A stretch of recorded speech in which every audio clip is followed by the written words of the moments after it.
When you need mealtime inspiration, it's worth shopping Baker's, where you'll find over 30,000 mouth-watering choices that excite your inner foodie. And no matter what tasty choice you make, you'll enjoy our everyday low prices, plus extra ways to save, like digital coupons worth over $600 each week. You can also save up to $1 off per gallon at the pump with fuel points. More savings and more inspiring flavors make shopping Baker's worth it every time.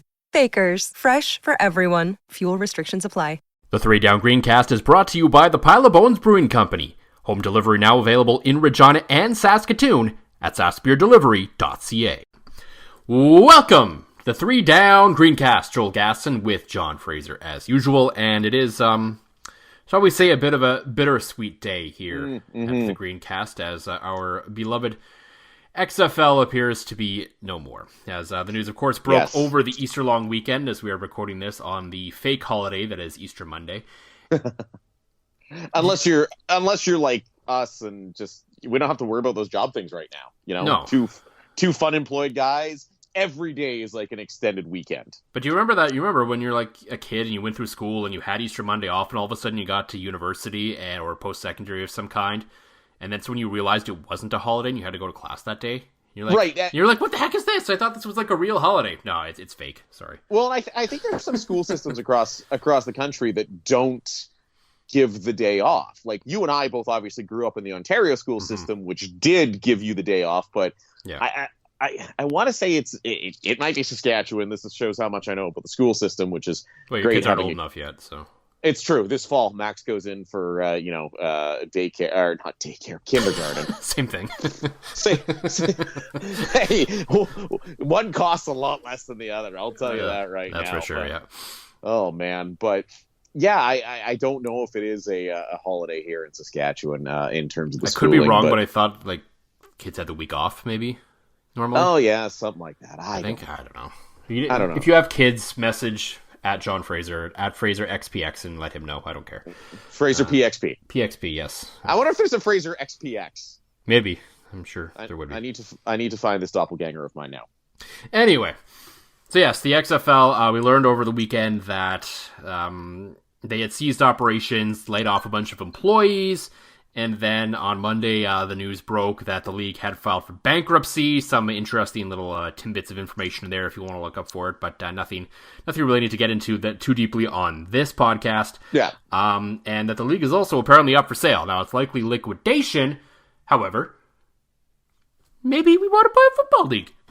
It's true. You know what? I figure I responded to a comment on Facebook today after I shared your status asking people to come in and buy a football league with us, considering you and I are both temporarily not working at the moment. We are professional podcasters at the moment. Which pays greatly. It's awesome.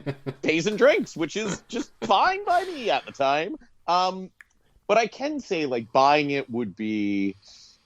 I wonder what price the league as a whole, what assets they would have. Like, is this one of those things that, like, you buy it for dirt cheap and try to make some money off the merch sales, or you buy it for dirt cheap and try to make a thing out of it? Because I think you and we could just make the XFL's new tagline, embrace the dumb.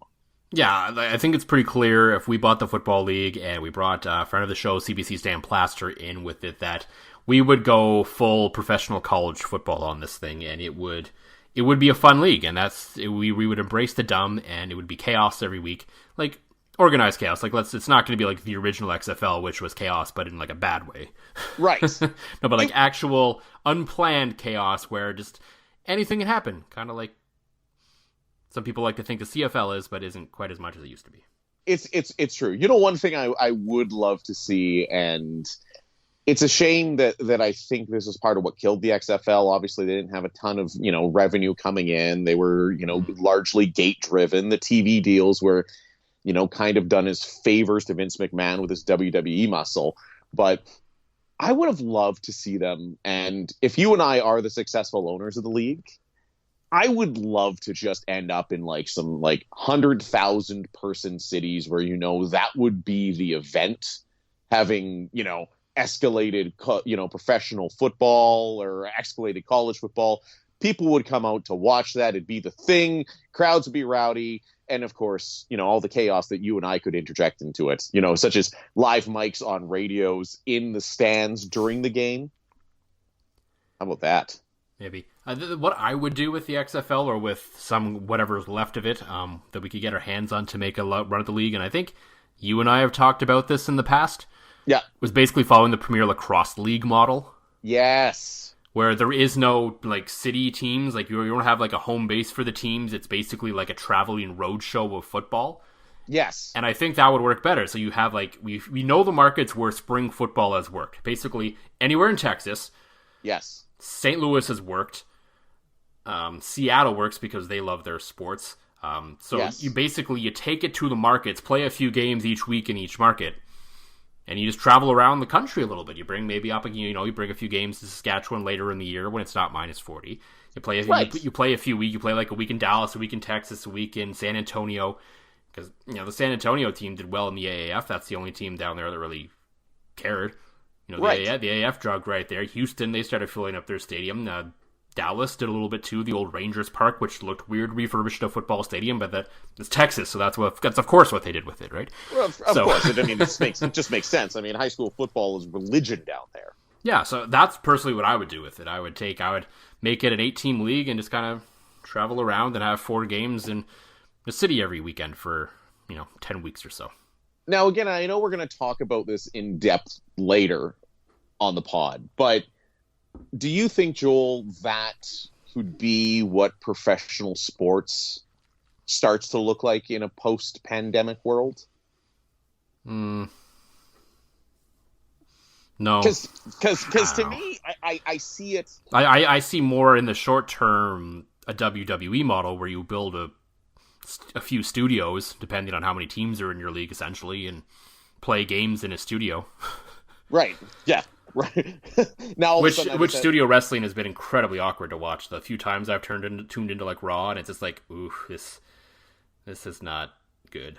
Yeah, when I was still trying to fill that itch for live sports, which again, I'm surprised how little I'm missing it. Maybe because it's not football season. That's what I'm thinking. To me, it's not football season, so I haven't really noticed yet. Right. No, it's too early for baseball would have started by now, but it's way too early to care that much. Right, and NHL playoffs would start now, which is usually when my hockey interest repeats. But I've just been so not really in touch with the with pro hockey this year as a whole. But I don't know. I almost see now. What I mean in the future pro sports, I don't see your established leagues going that way. But no. It would be interesting to see. I think of coming out of this, smaller tier leagues, the National Lacrosse League, even Saskatchewan Junior A, Junior B hockey, stuff like that. Do you just have a site for a weekend now rather than because to me that's going to be your trickle down effect. Yeah, well, and that's you bring up the Junior A, which is interesting. I saw a tweet from someone, I don't remember who, I honestly don't know who he is, but he seems to be connected kind of with Junior A circuits in Alberta. Yeah. And there's scuttlebutt around there that there could be up to 3 teams considering taking next season off because they don't think they'll be able to figure this out financially. Oh, 100%. I mean, if you've been around junior hockey in any capacity, nobody's making dough there. Nobody's making it. You've the costs of players and billets and equipment and everything and fuel and buses and safety and, toss that in with a 70-game regular season and trying to make it all happen. That to me, pro sports will be back. And I mean, all jokes aside about us, owning the XFL, which I do think that'd be a great model. I if we could scrape the bucks together, not that we ever could, but no. If somebody was to buy it and try the barnstorming method, I think there could be merit in that. And that's what I mean. That could be the potential where, in the future, we see pro sports moving to that. I'm not inferring that's going to be the CFL model. That to me will never happen. The CFL is established enough, but the trickle down effect. I wouldn't be surprised to see leagues give that PLL because the PLL kicked ass doing that. They did fantastic numbers wise with the barnstorming approach, right? And everybody found dumb reasons to like a team. Which is the best reason to like teams. That's how I watch the XFL. I figured out I think I eventually kind of ended on DC just because they were fun to watch. They tried things, and it was kind of dumb. Right. And their fans are clearly having fun with it too. Exactly. I like teams with good kickers and good kicker names. Yes, so that was my thing. Yes, that is, to bring that up now, that is the sweet side of the folding of the XFL, or the imminent folding of the XFL. Right. Is that Sergio Castillo is now on the market. Yes. And 3 Down Nation's John Hodge suggested on a video with Justin Dunk where he thought there's a possibility that Sergio could return to the BC Lions. Sergio. And that would make my day. I don't even care about the BC Lions. I don't know there's going to be a season this year, but just seeing the news that Sergio is back, that is the silver lining. Because I think, and we kind of got on a tangent, I think you and I are among the people that are bitterly disappointed that the XFL is no longer a thing. I loved it. Yeah, I had a lot of fun watching it. I enjoyed it. Absolutely. So now, at least, like you said, there is the silver lining that, we're going to get some, hopefully get some Sergio back in our face here, back in Canada. So we could possibly execute that plan of interviewing him at practice and making him the first player to ever appear on the Greencast. Absolutely. And the other thing, if there's any exec type listening out here, which I know you're not, do us all a favor and also sign Ernesto Lacayo. Yes. Looking at you, Hamilton, you just lost a kicker because Liam Haralahu signed with the LA Rams. Or as Bob Irving used to say, Liam Haralahu. He used to have a sing-songy way of saying it when I listen to Bomber games. So as the CFL loses a great name, we need to bring one back. And Ernesto, you gotta come. Absolutely. Liam's gone. There's no more sing-songy Bob Irving Haralahu into your ear holes. We need you, Ernesto. Hamilton, looking at you. As an old radio guy, I always knew how to say Haralahu, but whenever the Riders played the Bombers, I will admit, his last name was always on copy and paste when I was writing post-game stories. Well, that's it. You knew how to say it. I couldn't spell it. I knew how to say it.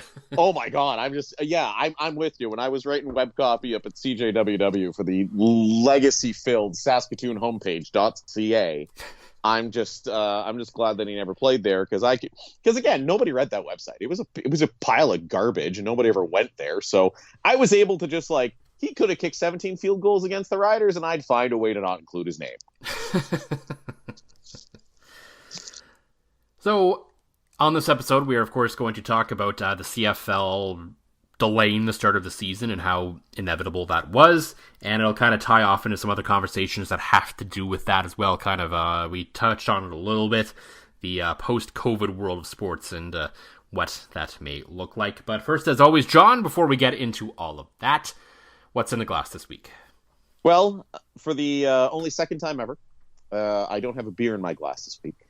For the first time ever, it's actually a company I will name off by name. This week, a couple weeks ago, I tried some Pink Whitney. It's all the rage. Saw it up on sale at Sobeys. Grabbed a bottle. Turns out I like pink lemonade and vodka. So this week, being the economical, frugal man that I am, we went out to the liquor store. I was looking. I'm like, okay, I'm not much of a vodka connoisseur. I'd like to support local. But, in all fairness, I am non-employed right now. So I need to, save a couple bucks.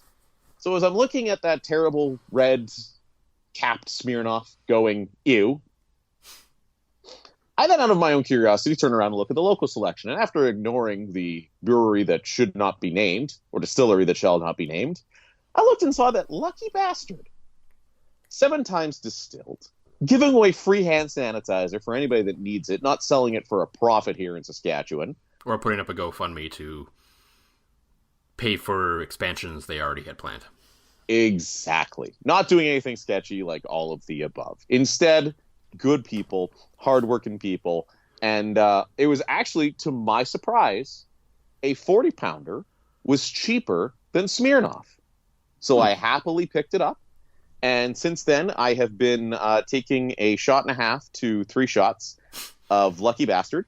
Because I'm not going to lie, again, not being much of a vodka guy, compared to the Smirnoff I was drinking before, it's so smooth. It is so good. Mm-hmm. You throw a little of those Crystal Light premix in there, mix it all up, add ice and water, and it is better than the prepackaged Pink Whitney. Gives you a chance to support local and save yourself a couple bucks. Because I mean, like, I think it was I wasn't even at a liquor store that's known for being affordable, and it was $33 for a 40-pounder plus your taxes, fees, all that kind of good stuff. So lucky bastard with some Crystal Light pink lemonade and 0 calories because I am getting a fat ass with all the baking I'm doing. Well, you're not alone, definitely in that regard, as we know. We're going to probably call this the COVID-19. That's usually the COVID. This freshman 15 will become the COVID 15 when we're all through this. If we're lucky, it'll only be 15. That's fair. I actually think we're about 2 weeks away from renaming this podcast This Week in Bread. That's also a possibility. It might be more interesting than whatever's not going on in the CFL at that point. That's fair. Though I have a sourdough starter, but I don't talk about it because it's like your fantasy hockey team or your fantasy football team. No one cares. Just don't talk about it. I fucked up pretzels. Oh, there's the second F-bomb. I effed up some pretzels the first time I tried to make them, so I redeemed myself today. The funny thing is, though, is the pretzels, like, I wanted to be like you, because when you messed up your one loaf of bread and you put it on, you're like, listen, I share my successes, I got to share my failures. Yep. The problem is these pretzels look so good, but they were so oily and greasy, it tasted like uncooked dough in your mouth, and it was just terrible. So I wanted to share, like you did on social media, how badly I screwed up the pretzels, but there'd be no way without showing a video of me chewing, and nobody needs to see that. That's fair. Yeah, unless you put up like an obnoxious, those videos on YouTube, it's like 26 hours of John chewing pretzels with some sort of hip hop beat in the back. Yeah. Some sort of chill music so you can just throw it on while you're studying and you just hear me go. It could be good white noise for people trying to sleep. I don't know. I hope there's better white noise out there than me chewing. I'm sure there is. There has to be. That's true. I'm not a loud chewer, but sometimes from my playing days when I was a goalie, I took a puck right off the mask and my jaw jammed up for a few days. So once in a while I'm eating, and people have called me on this, I'll be eating, you'll just hear this loud snap. It's just my jaw popping. Okay, good to know. So it would be terrible white noise. It'd just be snap, and away you go. So yeah, this in terms of investment ideas, probably not our best, Joel. We should probably still focus on buying the XFL. It's probably a better outcome. For me, I ordered some beer from one of the newer breweries in Regina called Warehouse Brewing. They are, of course, in the Warehouse District. Makes sense. Makes sense.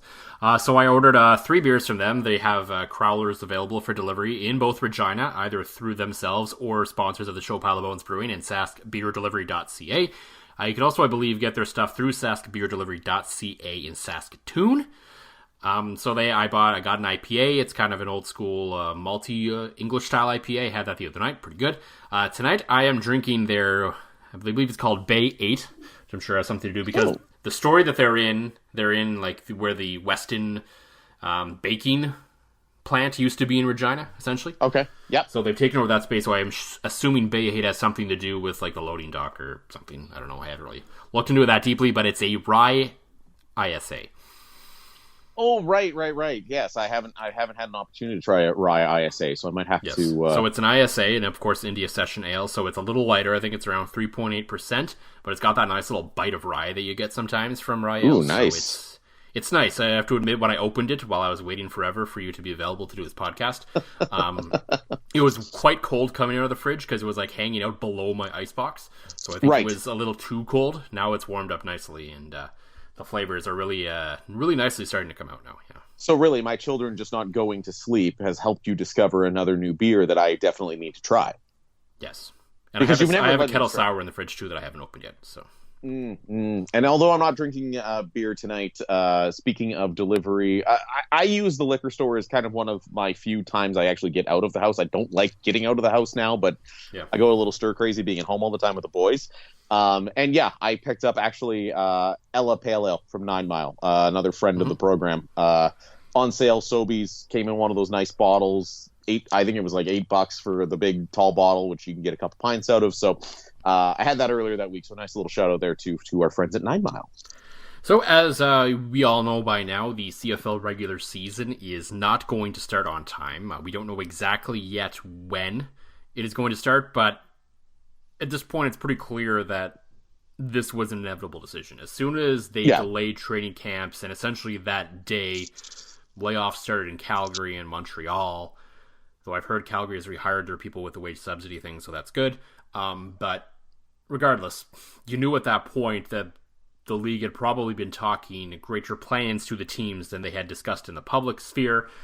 And I think while it was fair probably a month or two ago, maybe a month ago, all time blends together right now, I guess a month ago when this whole sort of thing started, we all thought, okay, the CFL is a decent way off still, it'll probably be okay. But as time passed, it became pretty clear that no, this season wasn't going to start on time, and I would be stunned if this season started before mid-August. I would be stunned, Joel, if we have a season at all. That too, but I'm just trying to be somewhat optimistic, but yeah.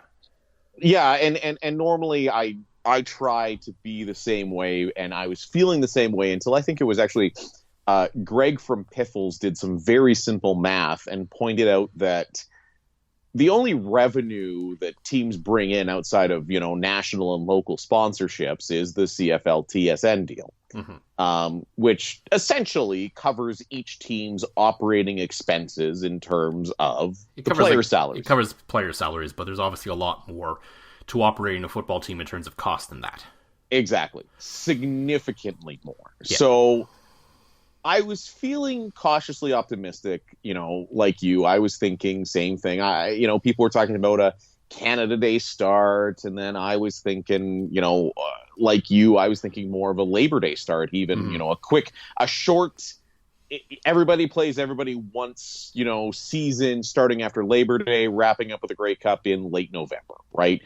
But as we've gone on, and as Greg so eloquently pointed out and simply pointed out on Twitter, I don't think the CFL can survive without fans in the stands. No, they can't. They flat out can't. Now, I don't think the world is going to be at a point that even if it's okay-ish to gather in large crowds again come, August, September, you and I were talking about that this week. We were texting about that I don't know if I would feel comfortable. And what was it? You texted me a study done in the U.S. said 70% of respondents said they would feel the same way. Yeah, about 70% of sports fans. Granted, it was about 1,000 people, which I don't know if the ratio holds up in the States like it does up here for that, statistically speaking, or not. But regardless, considering how sports crazy America is compared to Canada, while we love our sports here, it's on a whole other level down in the United States. So if 70% of people within that sample think that way, you have to think to some degree it probably applies to the rest of the United States. Right. And that's a big number. That's a worrisome number if you are in charge of a sports league thinking, okay, our fans don't want to come watch us. Yeah, exactly. So let's even say hypothetically that let's shoot way low and say it's 50%, right? The Riders, who are the consistent beacon of, good attendance in the CFL, couldn't sell out at the end of last season. Let's round it down and say they only one regular season game that sold out last year. So exactly. So let's conservatively round it down and say the Riders per game had 28,000 people showing up at the game on average, right? Sure, the average attendance numbers out there. I'm not going to look it up because the connection will get all glitchy, and somebody's going to say, actually, it was 27,232. I think it was around 30. Okay, so let's say around 30. So if 50% of those people that showed up at those games don't feel comfortable going to a large social gathering anymore, you all of a sudden have a Riders team that has 15,000 people in a brand new stadium that has to be paid for. And the trend continues downward from there, right? Mm-hmm. That's why I think the CFL out of all, and this might sound a little crazy, but the more I think about it, the more I don't think this is going to be a Johnny Manziel level of take. Nothing will. No, exactly. That was just terrible. That was the worst I've ever come up with. Comically bad, really. I think there's a higher chance that we see the NBA or the NHL again in the summer than we see the CFL. Because the CFL simply cannot survive without people in the stands. Meanwhile, the NHL, NBA, and Major League Baseball have a way to survive in empty stadiums. The CFL just can't. The MLB is already doing that regularly, so. Yeah, exactly, right? I mean, all jokes aside, yeah, they've got, if anything, I think MLB teams, this plan they have of potentially playing their spring training games and, or playing at their spring training venues, and the guys, the accountants for MLB teams have to be salivating. I mean, they'd be saving themselves a ton of dough not opening up these big stadiums to have 8,000 people show up on a Wednesday night, right? So I don't think, and I hope I'm wrong, I really do, because of the way the CF business model is set up, I think that there's smart enough people in the CFL. I do not think we will see a CFL season this year. It is not a deep enough league to lose the kind of money they would lose playing in front of empty stadiums. You don't have billionaire owners. You have millionaire owners. You have public ownership. You can't. The CFL can operate at a small loss, as many teams do. Mm-hmm. But there's no way in hell they can operate at a big loss like potentially some of these NHL and MLB clubs could potentially do, just to make sure their products, the first one to get back on TV. So, I think the final point I'm going to make in my doom and gloom scenario, I don't think you see that U.S.-Canada border reopened until next year sometime. Might be, yeah. Right? I get that the guys are on work permits essentially here in Canada and the logistics behind that. They might be able to get back across the border. But with the utter shit show that is America's response to COVID, we're all feeling warm and fuzzy, especially in the past couple weeks here as Canadians, I think as a whole. All hell has broken loose south of the border. And that's why I think that border will remain closed until late into December. And last time I checked, CFL rosters are 50% American. Mm-hmm. So I just don't know. I don't know if you can get the players up there. I don't think the league can operate in front of no fans. I wouldn't be surprised to see. I could see it coming as soon as Canada Day. The league basically saying, "Hey, listen," because we're out. I think you have to watch what's happening in the States. Things in the States are not getting better. And that's what I think will be the big holdup, and that's why I don't think we'll see a CFL season this year. Yeah, there's certainly a lot of scenarios where you could see it happen, and I think the sort of the date that will cross where the no going back line probably is sooner than people would like to think. And of course, we would all love to have a CFL season this year. I don't think there's any question about that. I know there's lots of questions about legitimacy in terms of how many games you have to play for it to count. Sports is all a made-up construct. It doesn't matter. There's no legitimacy to how whether you play 18 games, you play 8 games, you play 4 games, you do a triple knockout tournament. I don't care. Just do something and it'll be fine. It's legitimate. It doesn't matter because that's the scenario that you've created for yourself in that given season. Yes. So to me, it doesn't matter how many games they play, but there has to be a certain point where, it's clearly not going to work. And it's probably coming sooner than people think. And you're right. The margins for teams in this league are very razor thin as they are. If you take fans out of the equation, no team in this league is going to come close to turning a profit. And that includes the Saskatchewan Roughriders, who are the financial beacon of the team. Now, granted, they could trim a lot of other costs that they probably bury some money in because they're a public team to make sure that they're not making too much profit every year. Right, naturally. But based on their 2018 financial report, you crunch the numbers, they've made about $1.8 million per game in overall, and that was just ticket sales. There's all kinds of other things that go into, game days.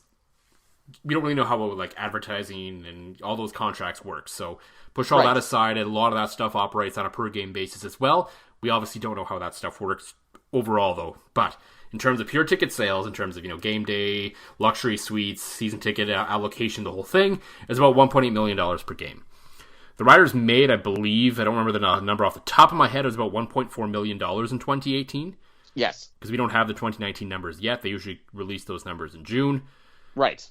Craig Reynolds said in a conference call this last week that he felt the 2019 ticket numbers were probably roughly the same, so it probably isn't too far off regardless. So the profit level's probably about the same as it was the year before. Regardless. So if you take that at face value as, say, the Riders turned around $1.5 million in profit last season or in 2018, you take away one gate, they don't turn a profit. Yeah. All of a sudden they haven't turned a profit by playing one fewer home game without fans. Right. Now, and this might be crazy.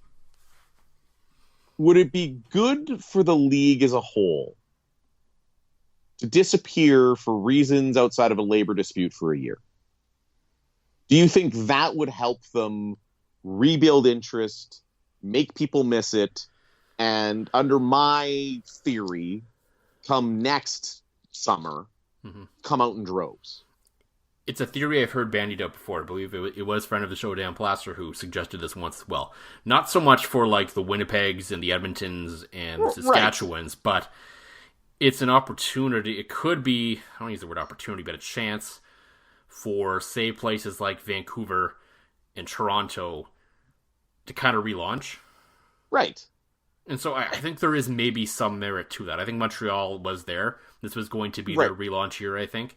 But to them a little bit too. But for the most part, I think like Vancouver and Toronto, yes, there is probably a chance. Whether it works or not is another question, but there is a chance basically to relaunch your franchise at that point. Yeah, I think so. Right. And I look at it too, and we're talking about the Riders they sell well, and the Bombers sell well, and Hamilton sells well. I almost think that if it goes away for a summer. Well, look what happened in the NHL after they lost an entire season. Right? I think every Canadian team ran at like over capacity the next season. Oh, it was ridiculous, and that was losing a season for stupid reasons. Mm-hmm. Like that was losing a season at a point that left a ton of bitterness in a lot of fans' mouths. And I know my level of caring. I know my level of caring was at an all-time low, and then the Jets came back, and it spiked again because the Jets came back, right? Yeah. But I could just see a reality where. And you have to think, smarter people than us are looking at this at the CFL office going, okay, we probably all lose a shit ton of money if we open the doors this year. And if we take a year off, we probably earn a shit ton more, right? I see myself, I try to attend 1 to 2 football games a year if I can. I try to make it out to a Bomber game every summer if I can. I try to make it out to at least 1 Rider game, maybe 2 if I can, throughout the year. Mm-hmm. I know myself this year, I'm in that 70%. I ain't going. Yeah. Not a chance. Not a chance in hell.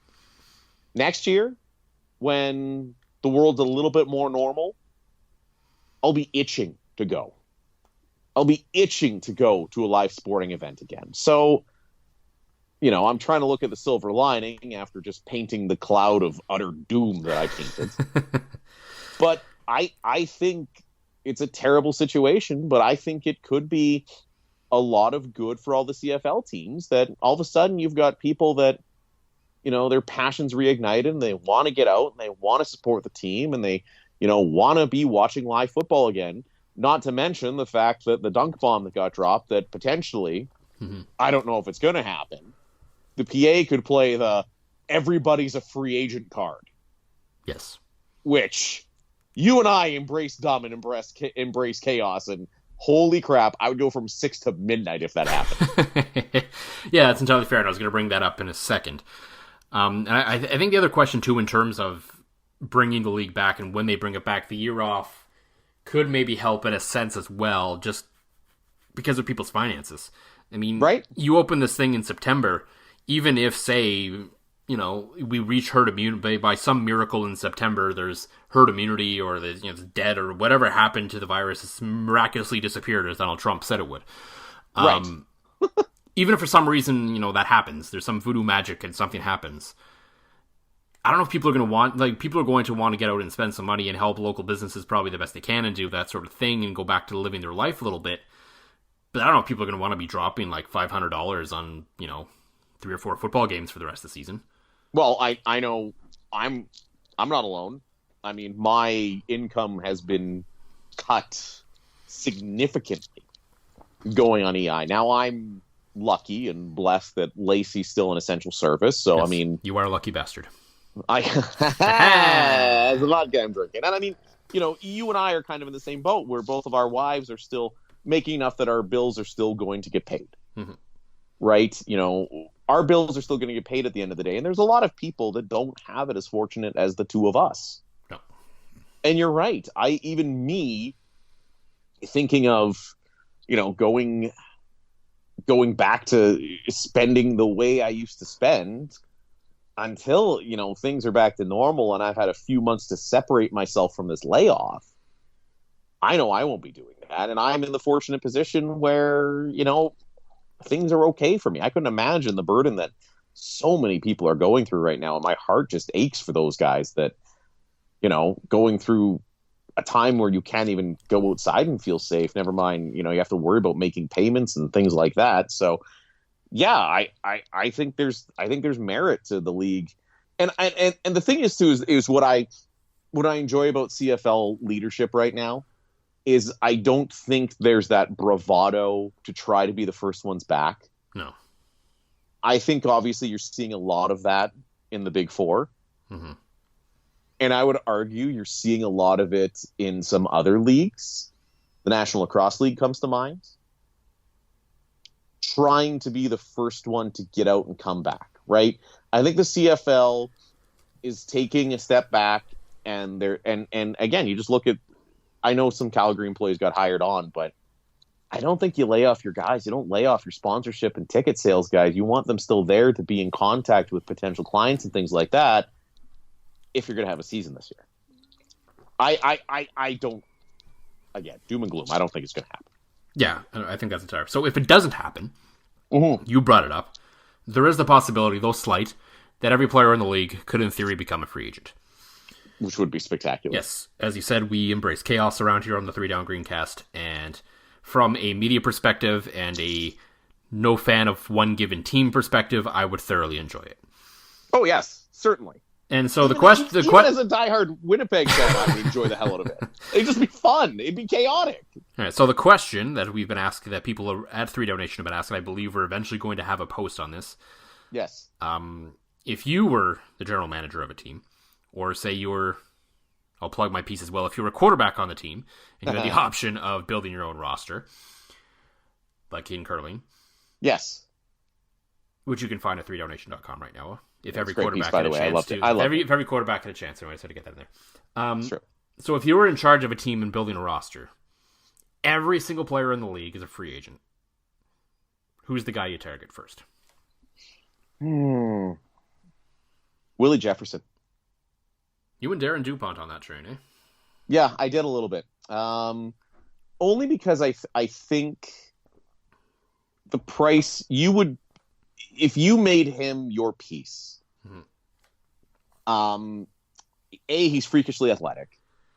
B, he brings a skill set that I don't know if I've ever seen before. C, I'm a little biased because I am watching the Grey Cup game on my PVR as we record this. Sober this time. It's yes. Yeah. Well, starting to feel a little warm from the lucky bastard. Nowhere near like actually in November though. Oh no! In November, I don't remember the score ever being 21-6, and I think by the time that Keith Urban played, I was completely blacked out. But yeah, there's no nervous drinking. I know the end of this one. I think it would be a guy like Willie Jefferson, a Cam Judge, a ratio breaker like that. Those would be the pieces that I would want to go get. I know building a good offensive line is obviously so important. Haji went that way. Yeah, he picked Brandon Revenberg. Yeah. I can't think, and again, this is just my own lack of knowledge on rosters, and I don't watch the O-line enough, and I know the importance of it. I called football for how many years? I know the importance of the O-line, but I would be looking at ratio breakers and just like freakish athletic guys. Like, again, Willie Jefferson. I'd be looking at a Cam Judge that I could put in at middle linebacker. I'd be looking at those kind of guys because I think if I was a GM, I think everybody else would be so focused on getting Bo Levi Mitchell, getting Mike Riley, and even to a lesser extent, getting Cody Fajardo, that I think a wise GM could smartly go and say, okay, Willie, here's $300,000. Let's go. Go to Cam Judge and say, here's $200K. Let's go. Right. And that's still less than you're going to pay. Like, you could get those two guys for less than what, because there's no way Bo Levi Mitchell, I mean, I know he readjusted his contract for the salary cap, but there's no way Bo Levi Mitchell's going for less than 6 or 7.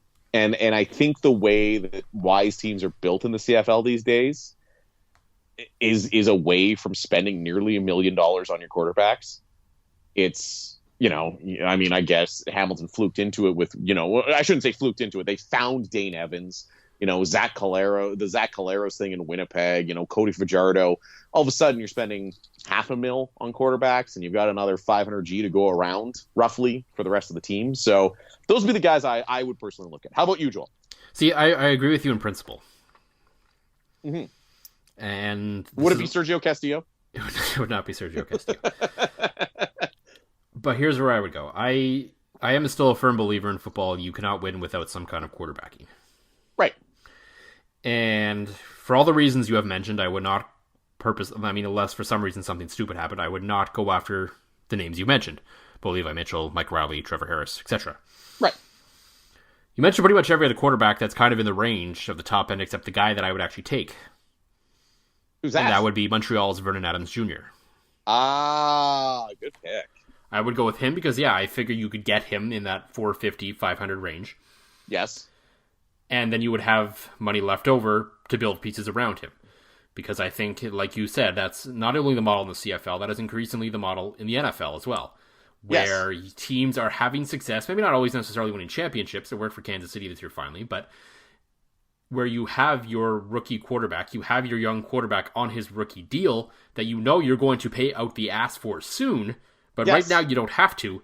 So you have this quarterback who is these guys who are arguably, top 10 quarterbacks in the NFL already, even though they're in year 2 and 3 of their careers, and you just stack the team around them. Yes. And absolutely. That is increasingly what's happening in the world of football. As soon as you have to start overpaying your quarterback, your chances don't go away. You can still win with that model, but they certainly diminish. So for that regard, I would stick with a guy like Vernon Adams. I think you can get him on a pretty good deal. You can stack the team around him. You can I think he still has a higher ceiling in this league than he's shown. Agreed. He's mobile. He can move. He makes a lot of throws. And what he's shown is we talk about QB wins, but he wins games. He wins games for his team, and he adjusts. He learns from what's happening on the field around him, kind of like Cody Fajardo does that as well. But I like the upside of Vernon Adams Jr. still. Vernon Adams has a lot of similar traits to Cody Fajardo, but has way more athleticism. Yeah. Right? No. What are the odds you think the PA does this? Because to me, the more I think about it, it is going to be the PA's call to enact this clause. The league obviously wouldn't do it, no. No, oh God, no. Nobody in the league wants to do it. But, if you're the PA, do you maybe use it to get a concession? That's probably where this goes. I think it's more the pressure on something else more so than actually wanting to go through with this. I think there will be guys who will probably want to. There will be agents who probably want to. The overwhelming majority, probably not. Right. But on the same note, I think... Well, if they're smart, they'll use it to get something in the league for sure. Yeah. Or again, just the utter... Like, to me, if it happens... And this comes back to how much of a buzz for the league would that be if they took a whole season off and came back and had I don't know if you could ever do it. I don't know if you could ever silence our boy Dunk. But if you basically had some sort of how you can put on fantasy draft mode when you're playing NHL on your PlayStation or MLB on your PlayStation, how cool would that be? The fantasy draft special where they announce who's been signed to what team on one night. You want to build some hype? You want to build some debate? That's the way to do it right there. Save big money on your next painting project. Menards carries Purdy paintbrushes, roller covers, trays, and paint kits to help you get the job done right. Purdy brushes are handcrafted in the USA and are the #1 brand preferred by professionals. Save big on Purdy painting tools at Menards, America's #1 home improvement retailer for customer satisfaction according to J.D. Power. For J.D. Power 2024 award information, visit jdpower.com/awards. Save